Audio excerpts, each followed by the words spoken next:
Bismillahirrahmanirrahim. Assalamualaikum warahmatullahi wabarakatuh. Innal hamdalillah nahmaduhu wa nasta'inuhu wa nastaghfiruh wa na'udzu billahi min syururi anfusina wa min sayyiati a'malina may yahdihillahu fala mudhillalah wa may yudlil fala hadiyalah. Asyhadu an la ilaha illallah wahdahu la syarikalah wa asyhadu anna Muhammadan abduhu wa rasuluh. Qala Allah ta'ala ya ayyuhalladzina amanu taqullaha haqqa tuqatih wa la tamutunna illa wa antum muslimun. Amma ba'du fa inna asdaqal hadithi kitabullah wa khairal huda huda Muhammadin sallallahu alaihi wasallam wa syarral umuri muhdatsatuha fa inna kulla muhdatsatin bid'ah wa kulla bid'atin dhalalah wa kulla dhalalatin finnar. Alhamdulillah, segala puji bagi Allah Subhanahu wa taala yang telah melimpahkan nikmatnya kepada kita, nikmat sehat, nikmat kesempatan. Dan di atas nikmat-nikmat yang besar yaitu nikmat Islam dan nikmat iman. Alhamdulillah, jemaah sekalian, kembali kita bisa melanjutkan kajian kita, yakni kitab Al-Adabul Mufrad karya Al-Imam Al-Bukhari rahimahullah. Yang mana kitab ini berkaitan atau berisi hadis-hadis yang berkaitan dengan adab atau etika. Dan di kesempatan ini kita sudah masuk pada bab yang ke-82 yaitu husnul milkati. Ya, babun husnul milkati. Bab pembahasan tentang perlakuan baik terhadap budak. Ya. Perlu diketahui jemaah sekalian, perbudakan di dalam Islam sebabnya hanyalah satu, yaitu peperangan. Orang tidak bisa dijadikan budak kecuali melalui jalur peperangan terlebih dahulu. Ketika kaum muslimin berperang dengan orang-orang kafir. Ya, kaum muslimin berperang dengan orang-orang kafir. Maka ketika kaum muslimin menang, tawanan-tawanan di medan perang tersebut atau tawanan-tawanan perangnya ya, antara kaum muslimin dengan orang kafir ini, maka tawanan-tawanan dari kalangan orang-orang kafir itu boleh dijadikan budak apabila pemimpin menetapkan agar mereka dijadikan budak sebagai bentuk maslahat. Jadi ketika kaum muslimin memperoleh tawanan-tawanan perang setelah mereka memenangkan peperangan, maka pemimpin memiliki 3 pilihan. Mana yang menurut dia itu lebih maslahat. Yang pertama, boleh bagi pemimpin untuk memutuskan hukuman mati kepada para tawanan-tawanan tadi. Kemudian yang kedua, boleh nanti dibebaskan secara gratis karena dia memandang bahwasanya itu maslahatnya. Jadi boleh dia atau tawanan-tawanan perang ini dibebaskan secara total. Kemudian pilihan yang ketiga, boleh bagi pemimpin untuk menjadikan tawanan-tawanan perang tadi untuk dijadikan budak. Ya. Boleh pemimpin menjadikan budak ya tawanan-tawanan perang tadi itu. Nah, ini di dalam Islam. Jadi sebab perbudakan atau sebab orang itu jadi budak itu hanyalah lewat peperangan saja, bukan dengan yang lain. Jadi tidak boleh seseorang misalnya menemukan seorang anak, kemudian dijadikan budak, ini tidak dibolehkan. Atau misalnya ketika seseorang dia tidak suka dengan anaknya, kemudian dia dijadikan budak, dijual pada orang lain, maka ini juga tidak dibolehkan. Jadi jalur perbudakan di dalam Islam itu cuma melalui peperangan saja. Orang boleh dijadikan budak itu cuma melalui peperangan. Ya, ketika seorang itu menjadi tawanan perang, maka pemimpin boleh dengan memandang maslahat, ya, dia menjadikan tawanan perang itu sebagai budak. Nah, kemudian ketika seseorang itu memiliki budak, ternyata di dalam Islam ini jamaah sekalian itu sudah mengatur bagaimana agar atau bagaimana kaum muslimin ini merawat budak. Bagaimana mereka berlaku kepada budak tersebut.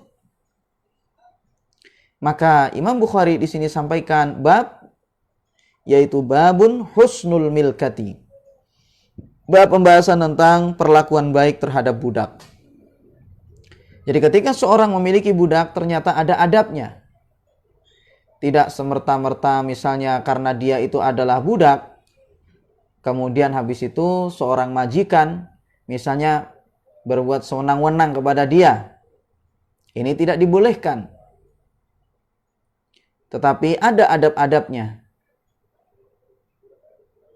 Dan ini sangat luar biasa sekali yang diajarkan di dalam Islam ini. Makanya banyak dari orang-orang yang menjadi budak itu dia masuk Islam. Ya, banyak dari budak yang masuk Islam karena majikannya ternyata memberlakukannya dengan baik. Karena memang itulah ajaran Islam. Yang mana Islam ini mengajarkan agar berlaku baik kepada budak. Tidak boleh dibebani dengan beban yang tidak mereka mampu. Dan seterusnya. Harus dikasih pakaian. Dan harus diberi nafkah. Dengan nafkah yang wajar. Dengan pakaian yang wajar. Jadi tidak boleh mereka disia-siakan. Baik, langsung saja pada hadis yang ke-156. Al-Imam Al-Bukhari rahimahullah, beliau mengatakan haddatsana Hafs ibnu Umar qala haddatsana Amr ibnu Al-Fudail qala haddatsana Nuaim ibnu Yazid qala haddatsana Ali ibnu Abi Talib salawatullahi alaihi anna an-nabiy sallallahu alaihi wasallam lamma thaqula qala ya Ali i'tini bi tabaqin aktubu fihi ma la yadillu ummati ba'di. Fa khasyitu an yasbiqani faqultu inni la ahfazu min zira'i as-sahifati. Inni la ahfazu min zira'i as-sahifati. Wa kana ra'suhu baina zira'i wa 'adudi faja'ala yusi bis salati waz zakati wa ma malakat aymanukum. Wa qala kadzalika hatta fadat nafsuhu wa amarahu bi syahadati an la ilaha illallah wa anna Muhammadan abduhu wa rasuluhu man syahida bihima hurrima 'alan nar. Berkata Imam Al-Bukhari rahimahullah telah mengajarkan kepada kami Hafs bin Umar. Dia berkata telah mengajarkan kepada kami Amr bin Fudail. Dia berkata telah mengajarkan kepada kami Nuaim bin Yazid. Dia berkata telah mengajarkan kepada kami Ali bin Abi Talib salawatullahi alaihi. Bahwasanya Nabi Shallallahu Alaihi Wasallam tatkala beliau sakit berat, maka beliau bersabda, wahai Ali, datangkan kepadaku tobak. Tobak ini jamaah sekalian itu adalah tulang pundak ya. Yang intinya bahwasanya tobak di sini adalah sesuatu yang ditulisi.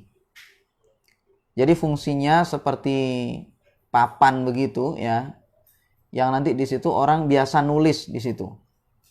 Jadi Nabi SAW minta kepada Ali bin Abi Thalib agar dibawakan tulang pundak tersebut, yani agar supaya Ali bin Abi Thalib menulis sesuatu di situ. Makanya kata beliau, tuliskan untukku di dalamnya, ya, tulislah di dalamnya sesuatu yang dengannya umat ini tidak akan tersesat setelah aku meninggal.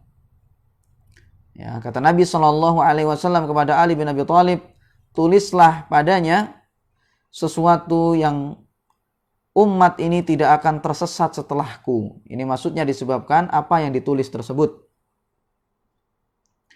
Kemudian kata Ali bin Abi Thalib, aku khawatir beliau meninggal duluan. Ya, aku khawatir Nabi Shallallahu Alaihi Wasallam meninggal duluan. Maka aku pun katakan, yakni kepada Nabi Shallallahu Alaihi Wasallam, sesungguhnya aku lebih hafal dibandingkan dengan 2 hasta lembaran. Dan kepala Nabi Shallallahu Alaihi Wasallam pada saat itu, kata Ali bin Abi Thalib, berada di antara lengan bawah dan lengan atasku. Ya, jadi berada di antara lengan bawah dan lengan atas Ali bin Abi Thalib, kepalanya Nabi Shallallahu Alaihi Wasallam. Jadi Ali bin Abi Thalib pada saat itu karena beliau khawatir Nabi Shallallahu Alaihi Wasallam meninggal duluan sebelum menyelesaikan wasiat beliau tersebut, maka Ali bin Abi Thalib mengatakan kepada Rasulullah bahwasanya beliau bisa menghafalnya meskipun tidak ditulis. Ya, jadi meskipun tidak ditulis di papan tadi itu atau di tulang lembaran tadi itu, maka Ali bin Abi Thalib bisa menghafalnya. Kemudian mulailah beliau berwasiat sallallahu alaihi wasallam bisolati, agar umat ini menjaga solatnya. Kemudian wazakati, dan juga agar umat ini menjaga zakatnya. Yani agar supaya mereka menunaikan zakat. Wama malakat aimanukum, dan agar supaya umat ini mereka berbuat baik kepada budak-budak mereka. Rasulullah berwasiat kepada umat ini agar umat ini mengerjakan sholat, menunaikan zakat, dan berbuat baik kepada budak-budak mereka. Wa qala kadzalika hatta fadat nafsuhu. Dan beliau pun juga mengatakan seperti itu sampai beliau meninggal dunia. Jadi kalau dilihat di kamus jamaah sekalian, fadat nafsuhu itu artinya adalah meninggal dunia ya. Tapi kalau kita lihat di terjemahannya, wallahu alam, itu diartikan sampai beliau itu lega. Jadi di situ difahami Ali bin Abi Thalib mengatakan juga seperti apa yang dikatakan oleh Rasulullah sampai Rasulullah itu lega. Ya. Wallahu alam. Kemudian beliau sallallahu alaihi wasallam memerintahkan agar bersyahadat la ilaha illallah wa anna Muhammadan Rasulullah. Ya, Nabi SAW memerintahkan agar bersyahadat an la ilaha illallah wa anna Muhammadan abduhu wa rasuluhu. Bahwasanya tidak ada ilah yang berhak disembah kecuali Allah, dan Muhammad adalah hamba Allah dan utusan Allah. Man syahida bihima hurrima 'alan nar. Siapapun yang bersaksi dengan keduanya tadi, maka diharamkanlah dia atas neraka untuk mengadabnya. Secara sanad jamaah sekalian, hadis ini adalah hadis yang dhaif. Ya, secara sanad hadis ini adalah hadis yang dhaif. Dikatakan di sini ya oleh pensyarah, hadzal isnadu dhaifun. Sanad hadis ini dhaif. Fa Nu'aim ibni Yazid majhulun. Ya, Nu'aim bin Yazid dia itu adalah orang yang tidak dikenal ya. Dia adalah orang yang tidak dikenal. Jadi majhul, sehingga hadis ini derajatnya dhaif. Tetapi jemaah sekalian, kandungan yang ada di dalam hadis ini adalah sesuatu yang benar. Kandungan yang ada dalam hadis ini adalah sesuatu yang benar. Seperti misalnya di antara kandungan dalam hadis ini, yang pertama yaitu adalah perintah untuk menjaga sholat. Ya, perintah untuk menjaga sholat, kemudian menunaikan zakat, dan wajibnya berbuat baik kepada budak. Kandungan-kandungan semacam ini benar berdasarkan riwayat-riwayat yang sahih tentang masalah itu dan dengan dalil-dalil yang jelas di dalam agama kita ini. Seperti misalnya, kandungan dalam hadis tadi diantaranya adalah perintah untuk mengerjakan sholat. Ini jelas didukung oleh dalil-dalil yang sangat banyak sekali. Misalnya dalam Al-Quran, surah Al-Baqarah ayat 238. Allah Subhanahu wa taala berfirman, "Hafidhu 'alas shalawati was salatil wusta wa qumu lillahi qanitin." Kata Allah Subhanahu wa taala, jagalah salat-salat tersebut dan salat pertengahan, yakni salat asar maksudnya. Kata para ulama, wa qumu lillahi qanitin, dan berdirilah untuk Allah dengan kondisi tunduk dan khusyuk atau patuh. Jadi dalam ayat ini jemaah sekalian itu dijelaskan tentang perintah untuk menjaga sholat. Jadi kata Allah Subhanahu wa taala, hafidhu 'alas shalawati was salatil wusta. Jagalah oleh kalian sholat itu dan juga sholat pertengahan. Ulama tafsir sebutkan maksudnya di situ adalah sholat asar. Dan ini adalah penekanan agar supaya sholat asar itu sangat dijaga. Jangan sampai ditinggalkan. Nah ini jadi ada perintah memang dari Al-Quran tentang sholat 5 waktu tersebut. Ya, di antaranya ada dalam ayat ini surah Al-Baqarah ayat 238. Jagalah oleh kalian sholat-sholat tersebut. Dan juga terutama yakni sholat asar, ya, sholat pertengahan. Dan tentang sholatul wusta ini, bahasanya dia itu adalah sholat asar, itu juga didukung oleh hadis yang sahih dalam masalah itu. Ini Nabi SAW pernah menyebut sholatul wusta, ya, lalu dilanjutkan ya ini sholat asar.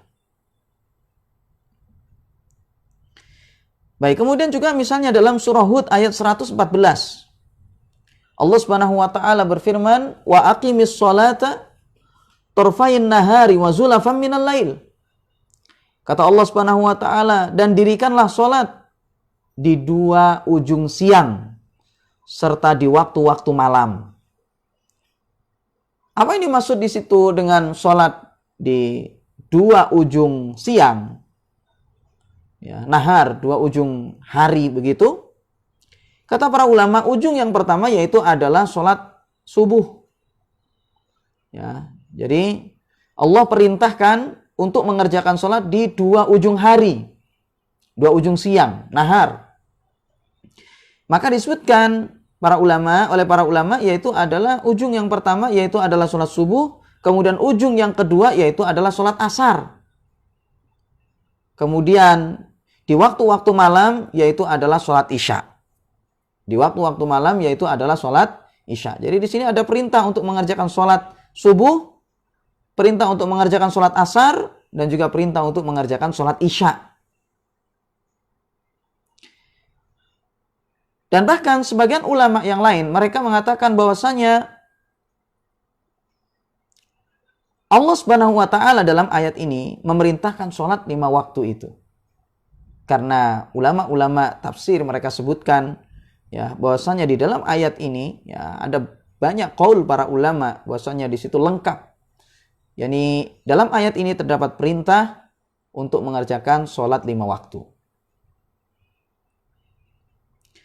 Kemudian juga misalnya di dalam surah Al-Isra. Jadi ingat tadi itu yang kita sebutkan tadi ya, yang pertama, ujung yang pertama yaitu adalah sholat fajar, sholat subuh, kemudian habis itu ujung yang kedua itu adalah sholat asar, kemudian habis itu di waktu malam yaitu sholat isya. Nah kemudian dalam surah Al-Isra ayat 78, Allah Subhanahu wa taala berfirman, "Aqimis sholata liduluki syamsi ila ghasaqil lail wa qur'anal fajri, inna qur'anal fajri kana mashhuda." Kata Allah Subhanahu wa taala, dirikanlah salat ketika tergelincirnya matahari sampai nampak malam dan pada bacaan subuh. Ya, waktu membaca di waktu subuh. Ini bacaan subuh. Inna qur'anal fajri kana mashhuda. Sesungguhnya bacaan di dalam subuh itu terdapat atau makana mashhuda, dia disaksikan. Ini oleh para malaikat tentunya. Apa ini maksud dengan ketika tergelincirnya matahari? Liduluki syamsi, yakni ketika tergelincirnya matahari, yaitu tentunya adalah sholat zuhur. Jadi maksud dengan mengerjakan sholat ketika tergelincirnya matahari tidak lain adalah sholat zuhur. Kemudian ila ghasaqil lail, ketika nampak waktu malam. Apa yang dimaksud? Tentunya adalah waktu maghrib.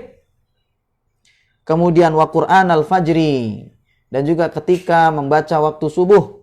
Maksudnya apa di situ ketika bacaan subuh? Tidak lain adalah sholat subuh. Dan seterusnya, jemaah sekalian, dari dalil-dalil yang ada dalam Al-Quran yang banyak sekali yang menjelaskan tentang sholat 5 waktu tersebut. Ya, jadi di dalam ayat-ayat yang kita baca ini sudah menjelaskan bahwasanya memang sholat 5 waktu itu diperintahkan oleh Allah Subhanahu wa taala di dalam Al-Qur'an. Jadi ingat tadi itu Allah perintahkan untuk menjaga sholat, ya. Kemudian habis itu sholatul wusta, yakni sholat asar. Kemudian habis itu Allah perintahkan untuk mengerjakan sholat di 2 ujung hari, yaitu tentunya adalah waktu asar dan juga waktu subuh, ya, subuh dan waktu asar. Kemudian perintah untuk mengerjakan sholat di waktu malam, yaitu adalah tentunya sholat isya. Kemudian Allah Subhanahu wa taala juga perintahkan untuk mengerjakan sholat ketika tergelincirnya matahari, yaitu tentunya adalah sholat zuhur. Kemudian ila ghasaqil lail, sampai nampak waktu malam. Maksudnya di situ adalah sholat maghrib. Ya. Kemudian habis itu ketika orang membaca bacaannya di waktu subuh, yaitu tentunya adalah sholat subuh.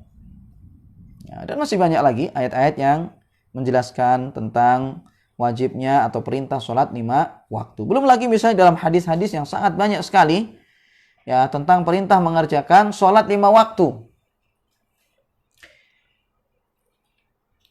Makanya Nabi SAW,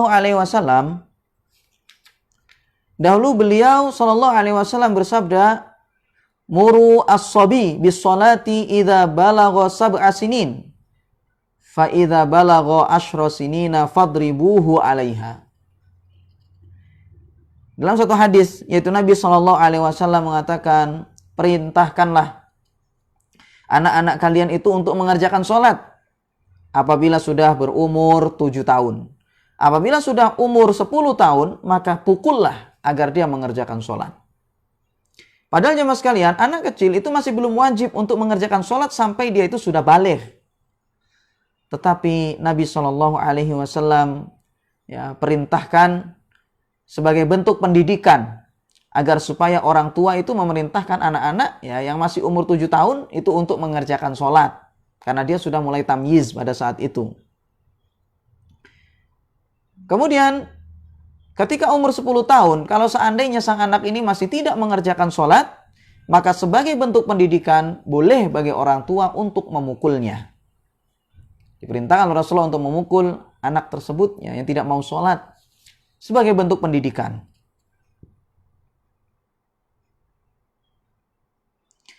Kemudian dalam riwayat yang lain, Nabi SAW mengatakan, muru auladakum bis sholati wahum abna'u sab'in wadribuhum 'alaiha wahum abna'u 'ashrin wa farriqu bainahum fil madaji'. Kata Nabi SAW, perintahkanlah anak-anak kalian untuk mengerjakan sholat ketika dia sudah berumur 7 tahun. Dan pukullah mereka agar mereka mengerjakan sholat ketika mereka berumur 10 tahun. Dan pisahlah mereka di tempat-tempat tidur mereka. Jadi kalau sudah umur 10 tahun, itu di samping di situ diperintahkan untuk mengerjakan sholat dan boleh untuk dipukul kalau seandainya tidak mau mengerjakan sholat. Dan juga mereka hendaknya dipisah di ranjang-ranjang mereka. Jadi tidak kumpul satu ranjang. Karena kata para ulama itu untuk sebagai bentuk pendidikan agar mereka menjauhi fitnah dan agar tidak terjadi fitnah.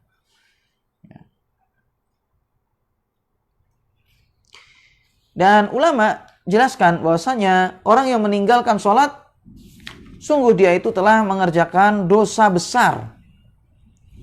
Ya, orang yang meninggalkan sholat, sungguh dia itu telah melakukan dosa besar. Allah Subhanahu wa taala berfirman dalam surah Al-Maun ayat 4 sampai 5. Kata Allah Subhanahu wa taala, "Fawailul lil musallin alladzina hum an salatihim sahun." Celakalah orang-orang yang salat. Maksudnya adalah yaitu orang-orang yang mereka itu lalai dari salat-salat mereka. Mereka, sebagian ulama mengatakan ya, tafsir dari ayat ini yaitu adalah mereka melalaikan dari sholat mereka, yaitu mereka tidak sholat kecuali ketika waktunya sudah keluar atau kecuali waktunya sudah mepet sekali ya ke waktu berikutnya. Jadi ini menunjukkan bahwasanya meninggalkan sholat itu adalah merupakan dosa besar. Dan bahkan ulama jelaskan bahwasanya meninggalkan sholat itu dosanya lebih besar daripada berzina ya. Meninggalkan sholat itu dosanya lebih besar daripada berzina.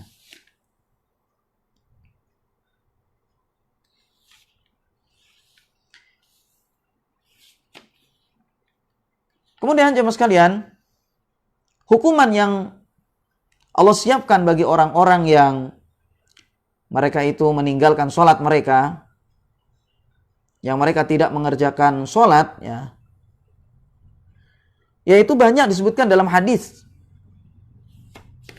Ya, banyak disebutkan dalam hadis yang menunjukkan bahwasanya meninggalkan sholat itu adalah merupakan dosa besar. Misalnya dalam Al-Quran, Allah Subhanahu wa taala berfirman, "Wailul lil musyrikin alladzina la yu'tuna zakah." Allah Subhanahu wa taala katakan, celakalah ya, ini bagi orang yang meninggalkan zakat. Tentang meninggalkan sholat ya, yakni dalam hadis misalnya Nabi Shallallahu alaihi wasallam bersabda ya, kata Rasulullah, al-ahdu bainana wa bainahum as-shalah faman tarakaha faqad kafar. Kata Nabi SAW, pembeda antara kita dengan mereka adalah sholat, maka barang siapa yang meninggalkannya maka sungguh dia itu telah kafir. Ya. Jadi itu jelas sekali ya, yang menunjukkan bahwasanya sholat itu ya, sholat itu adalah merupakan sesuatu yang sangat diperintahkan dalam agama, dan siapa yang meninggalkannya maka dia telah dosa besar. Sampai di situ sebagian ulama mengatakan kafir di situ memang dia itu telah murtad kalau seandainya tidak mengerjakan sholat. Dan sebagian ulama yang lain mengatakan bahwasanya maksudnya di situ kalau seandainya dia itu mengingkari kewajibannya maka dia itu telah kafir. Ya, dia mengingkari kewajibannya maka dia telah kafir. Dan juga misalnya dalam suatu hadis, awwalu ma yuhasabu bihi al-'abdu yaumal qiyamati min amalihi as-shalah fa in saluhat faqad aflaha wa anjah wa in naqasat faqad khaba wa khasir. Kata Nabi SAW, sesuatu yang pertama kali dihisab, diperhitungkan, dimintai pertanggungjawaban seorang hamba itu pada hari kiamat dari amalnya, yaitu adalah sholat. Barang siapa yang sholatnya bagus, maka dia telah beruntung dan berhasil. Dan apabila sholatnya itu tidak bagus, berkurang, ya, faqad khaba wa khasir, maka sungguh dia itu telah khaba wa khasir, ya, yakni dia ini tidak beruntung, rugi. Ya. Kemudian misalnya di dalam Al-Quran, Allah Subhanahu wa taala berfirman, "Ma salakakum fi saqar? Qalu lam nakum minal musallin wa lam nakun nut'imul miskin wa kunna nakhudu ma'al khaidin wa kunna nukadzibu biyaumiddin hatta atanal yaqin fama tanfa'uhum syafa'atus syafi'in." Dalam surah Al-Mudaththir ayat 42 sampai 48, Allah Subhanahu wa taala berfirman ya, ketika Allah mengajak bicara kepada penduduk neraka Jahim. Kata Allah Subhanahu wa taala, apa yang menyebabkan kalian itu masuk ke dalam neraka ini? Apa yang menyebabkan kalian itu masuk di dalam neraka Saqar ini? Ya, ini penduduk neraka intinya. Kemudian qalu, mereka mengatakan, lam nakum minal musallin, kami bukanlah orang-orang yang sholat dahulu. Walam nakun nut'imul miskin, dan kami juga tidak memberi makan orang miskin, tidak mau zakat. Wa kunna nakhudu ma'al khaidin, dan kami berkumpul dengan orang-orang yang berpaling. Ini orang-orang yang dia tidak beriman. Wa kunna nukadzibu biyaumiddin, dan kami dahulu mendustakan hari kiamat. hatta atanal yakin, sampai kematian itu datang kepada kami. Fama tanfa'uhum syafa'atus syafi'in, maka syafaat siapapun itu tidaklah bermanfaat bagi mereka. Jelas di sini ancaman bagi orang-orang yang tidak mengerjakan sholat. Dan Allah Subhanahu wa taala jelaskan tentang penghuni neraka ini. Ya. Ini penghuni jahim, penghuni neraka. Allah tanya sama mereka, "Kenapa kalian masuk ke dalam neraka ini?" Kemudian mereka jawab, di antara sebabnya adalah karena mereka tidak mengerjakan sholat. Nabi kita SAW juga bersabda, "Al-ahdu bainana wa bainahum as-sholah, faman tarakaha faqad kafar." Kata Nabi SAW seperti dalam hadis yang telah kita sebutkan tadi, pembeda atau perjanjian antara kita dengan orang kafir itu adalah sholat. Maka siapapun yang meninggalkannya, maka sungguh dia itu telah kafir. Dan telah kita sebutkan tentang rincian tentang hadis ini yang disebutkan oleh para ulama tadi. Kemudian Nabi SAW juga bersabda, "Bainal abdi wa bainal kufri tarkus sholah." Antara seseorang, ini seorang hamba dengan kekufuran itu adalah meninggalkan sholat. Jadi di situ pembeda antara kufur dengan muslim, dengan iman, yaitu adalah sholat. Dan juga Nabi SAW juga bersabda, "Man fatathu sholatul asri habita amaluh." Kata Nabi SAW, barang siapa yang dia ketinggalan sholat asar, maka terhapuslah semua amal-amal dia. Ketika dia lalai dari sholat asar dan dia tidak mengerjakannya, maka terhapuslah semua amal dia. Dan Nabi SAW juga bersabda, "Man taraka sholata muta'ammidan faqad bari'at minhu zimmatullah." Kata Nabi SAW, barang siapa yang meninggalkan sholat dengan sengaja, maka sungguh telah berlepaslah darinya jaminan Allah. Dan seterusnya, jemaah sekalian, misalnya dalam hadis Nabi kita SAW juga bersabda, "Man hafadha 'alaiha kanat lahu nuran wa burhanan wa najatan yaumal qiyamati wa man lam yuhafidh 'alaiha lam takun lahu nuran wala burhanan wala najatan yaumal qiyamah wa kana yaumal qiyamati ma'a fir'aun wa qarun wa haman wa ubay ibn khalaf." Kata Nabi SAW, barang siapa yang menjaga sholatnya, maka dia akan memperoleh cahaya. Dia akan memperoleh bukti. Dan dia akan memperoleh kemenangan pada hari kiamat. Dan siapapun yang tidak menjaga sholatnya, maka dia tidak akan mendapatkan cahaya, tidak mendapatkan bukti, tidak akan mendapatkan hujah. Dan dia tidak akan mendapatkan keberhasilan pada hari kiamat. Dan dia pada hari kiamat akan berkumpul bersama Fir'aun, Qarun, Haman, dan Ubay bin Khalaf. Na'udzubillah min dzalik.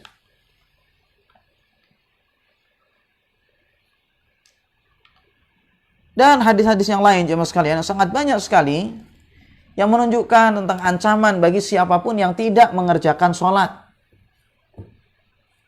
Maka bahkan ulama, mereka telah ijma akan wajibnya sholat 5 waktu. Sehingga siapapun yang mengingkari kewajiban sholat 5 waktu itu, maka sungguh dia telah kafir. Ya, sungguh dia telah kafir.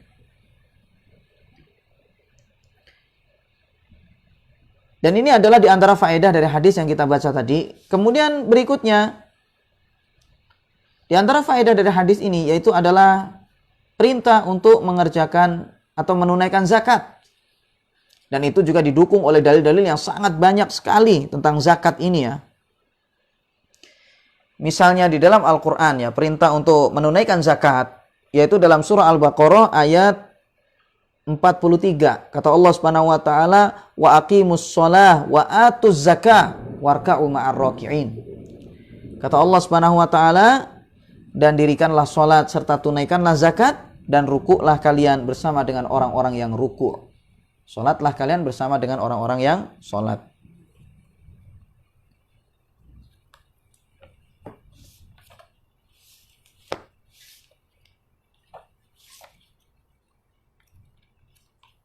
Tentang masalah zakat ini jemaah sekalian. Tentang masalah zakat. Allah Subhanahu wa taala berfirman dalam surah Fussilat ayat 6 sampai 7. Kata Allah Subhanahu wa taala, "Wailul lil musyrikin alladzina la yu'tuna zakah."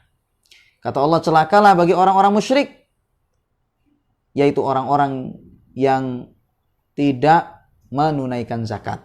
Ya, sifatnya orang-orang musyrik yaitu mereka tidak menunaikan zakat. Nah, ini. Dan bahkan Al-Imam Az-Zahabi rahimahullah mengatakan dalam kitabnya Al-Kabair, ya. Kata beliau, fasammahum al-musyrikin. Allah menamakan orang-orang yang tidak menunaikan zakat itu sebagai orang-orang musyrik. Ya, ini kata beliau. Dan seterusnya, jemaah sekalian, masih banyak sekali dalil-dalil yang menunjukkan akan wajibnya menunaikan zakat ini. Apalagi menunaikan zakat ini adalah termasuk juga rukun Islam. Rukun di dalam agama kita ini. Dalam hadis yang diriwayatkan oleh Imam Bukhari dan Muslim, Nabi kita SAW bersabda, "Bunyal Islamu ala khamsin. Syahadati an la ilaha illallah wa anna Muhammadan Rasulullah. Wa iqamis shalah wa ita'iz zakah wa shaumi Ramadan wa hajjil baiti liman istata'a ilaihi sabila." Kata Nabi SAW, Islam itu dibangun di atas 5 hal, yaitu persaksian bahwasanya tidak ada sesembahan yang berhak disembah kecuali Allah, dan bahwasanya Muhammad adalah utusan Allah, mendirikan sholat, menunaikan zakat, puasa di bulan Ramadan, dan haji bagi siapapun yang mampu. Jelas dalam hadis ini bahwasanya zakat itu adalah termasuk rukun di dalam agama kita ini. Kemudian faedah berikutnya jemaah sekalian dari hadis ini, ya, yaitu adalah wajibnya berbuat baik kepada budak. Ya, wajibnya berbuat baik kepada budak. Ingat, hadis yang kita baca ini dhaif jemaah sekalian, tetapi faedah-faedah yang ada dalamnya itu ternyata benar, didukung oleh hadis-hadis yang sahih. Didukung oleh dalil-dalil yang jelas, yang sahih. Dan nanti kita akan membahas hadis-hadis yang sahih yang berkaitan dengan hal tersebut, yakni perintah untuk berbuat baik kepada budak. Ini pada hadis-hadis berikutnya. Misalnya dalam hadis berikutnya, ya, yaitu Nabi kita SAW bersabda, "Ajibu ad-da'iyah wala taruddu al-hadiyata wala tadribul muslimina." Kata Nabi SAW, penuhilah undangan, ya, dan janganlah kalian itu menolak hadiah, dan janganlah kalian memukul orang-orang muslim. Jadi pada hadis yang ke-157, Al-Imam Al-Bukhari rahimahullah mengatakan, haddatsan Muhammad ibn Sabiqin qala haddatsana Israil anil A'mash an Abi Wa'ilin an Abdullah anin Nabi sallallahu alaihi wasallam qala ajibud da'iya wa la taruddul hadiyata wa la tadribul muslimina. Kata Nabi sallallahu alaihi wasallam telah mengajarkan kepada kami Muhammad bin Sabiq, dia berkata telah mengajarkan kepada kami Israil dari Al-A'mash, dari Abi Wa'il, dari Abdullah, dari Nabi sallallahu alaihi wasallam. Yani beliau bersabda, penuhilah undangan. Ya, yani tentunya di situ adalah undangan makan, yani walimatul urush, walimah pernikahan, atau undangan-undangan yang lain menurut sebagian ulama yang lain. Penuhilah undangan, dan janganlah kalian menolak hadiah. Bila dikasih hadiah oleh orang, terimalah, jangan ditolak. Wala tadribul muslimina, dan janganlah kalian memukul orang-orang muslim.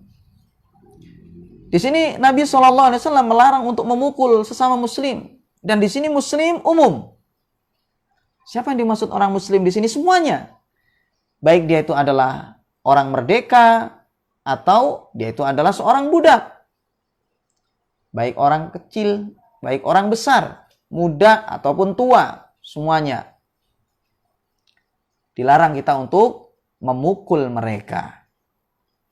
Artinya apa jemaah sekalian? Wala tadribu al-muslimina. Jangan kalian pukul orang-orang muslim itu. Kata pensyarah di sini para ulama mengatakan hadza amun, ini adalah umum, artinya talattafu ma'ahum bil qauli wal fi'li. Hendaknya kalian itu berlemah lembut kepada mereka dengan perkataan dan perbuatan. Jadi jangan kalian pukul. Maksudnya apa? Janganlah kalian itu sakiti mereka sedikit pun. Lembutlah kalian itu kepada mereka, baik dengan perkataan atau perbuatan. Ya.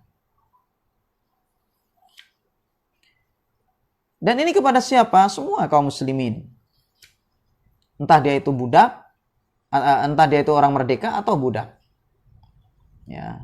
Dilarang kita ini untuk jahat kepada mereka, bahkan kita diperintahkan untuk berbuat baik kepada mereka, lemah lembut kepada mereka, ya. Sayang kepada mereka.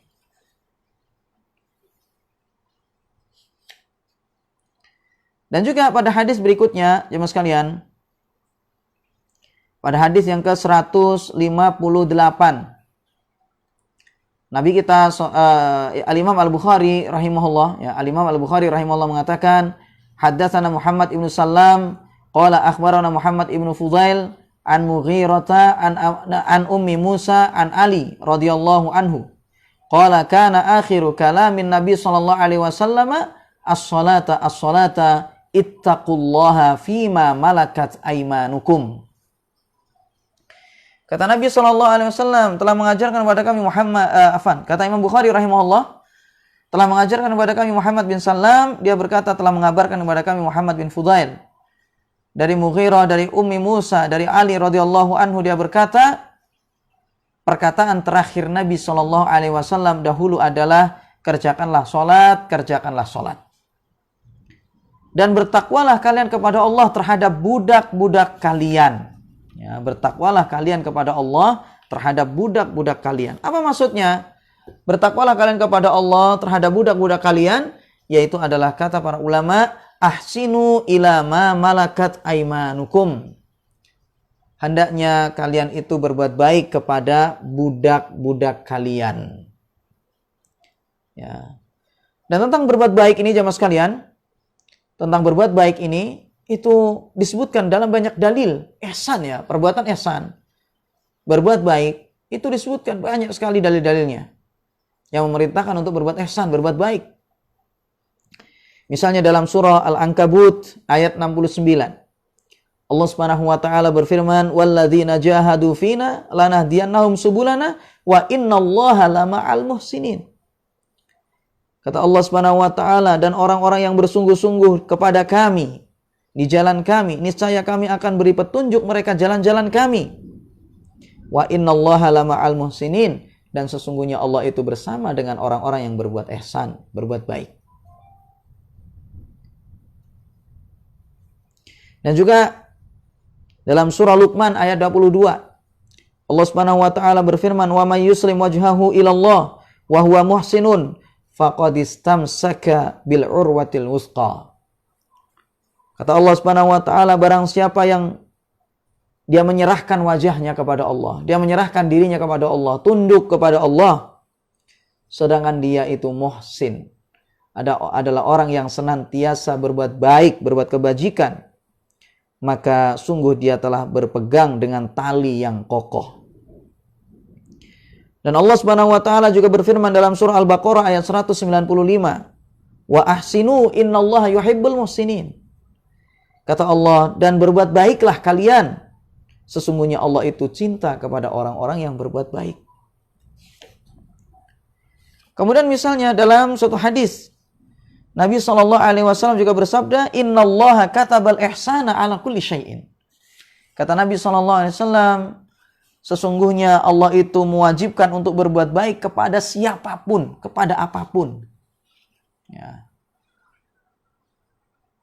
Dalam suatu hadis, ya, atau lanjutan dari hadis tadi, yaitu Nabi SAW bersabda, fa idza qataltum fa ahsinul qitlata wa idza dzabhtum fa ahsinu adzibhata.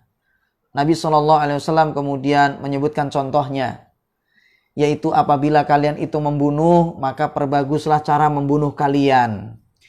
Ya, kalau seandainya kita perang, maka bunuhlah dengan cara yang baik. Kalau membunuh, jangan dimutilasi. Ya, jadi hendaknya di situ cari leher, karena ketika dipenggal itu langsung mati. Kemudian ketika kita membunuh hewan-hewan yang mengganggu kita, bunuhlah dengan cara yang baik. Usahakan yang bisa langsung mematikan dia. Jangan sampai menyiksa dia. Kemudian kalau seandainya kita menyembelih, kata Rasulullah, wa idza dzabhtum fa ahsinu dzibhata. Ini contohnya ya. Apabila kalian itu menyembelih, perbaguslah menyembelih kalian. Bagaimana caranya? Falyuhidda ahadukum safratahu wal yurih dzabihatahu.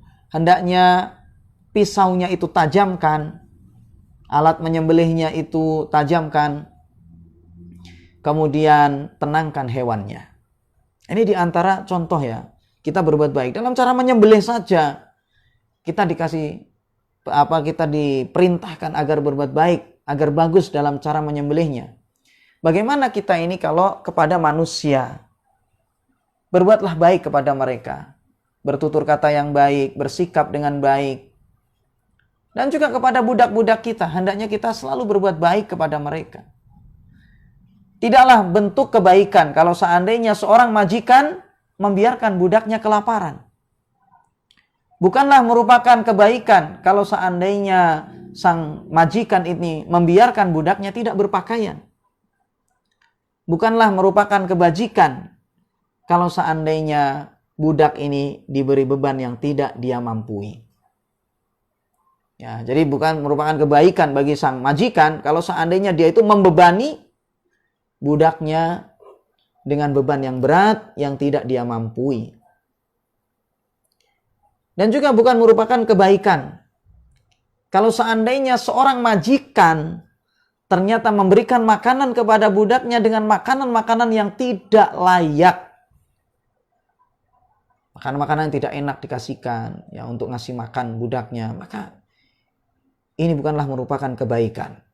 Allah Subhanahu wa taala perintahkan agar manusia ini selalu berbuat baik. Nabi kita SAW pun juga jelaskan demikian. Agar kita ini selalu berbuat baik kepada siapapun. Makanya perhatikan hadis Nabi SAW, kullukum ra'in wa kullukum mas'ulun an ra'iyatihi. Kata Nabi SAW, kalian itu semuanya adalah pemimpin. Dan setiap dari kalian akan dimintai pertanggungjawaban atas kepemimpinannya. Jadi jemaah sekalian, kita sebagai majikan, kita sebagai suami diminta pertanggungjawaban oleh Allah. Kita sebagai kepala rumah tangga, kita sebagai ayah, kita sebagai ibu ya misalnya. Sama, kita juga dimintai pertanggungjawaban di hadapan Allah. Ketika kita sebagai majikan itu sama. Dimintai pertanggungjawaban di hadapan Allah Subhanahu wa taala nanti. Apakah kita ini sudah benar dalam menghidupi mereka atau tidak? Dan juga jemaah sekalian, kita diperintahkan juga untuk mendidik budak-budak kita itu. Ya, mereka dididik, ya, diluruskan, dikasih ilmu agama yang benar. Kita jelaskan kepada mereka mana yang baik, mana yang buruk. Dijelaskan kebaikan agar supaya dia berbuat kebaikan, dijelaskan keburukan agar supaya dia meninggalkannya dan menjauhinya. Nah, jadi itulah jemaah sekalian ya, Islam ya mengajarkan agar kita ini senantiasa berbuat baik kepada siapapun, dan wabil khusus pada khususnya dalam bab ini yaitu agar kita ini senantiasa berbuat baik kepada budak-budak kita. Wallahu taala a'lam.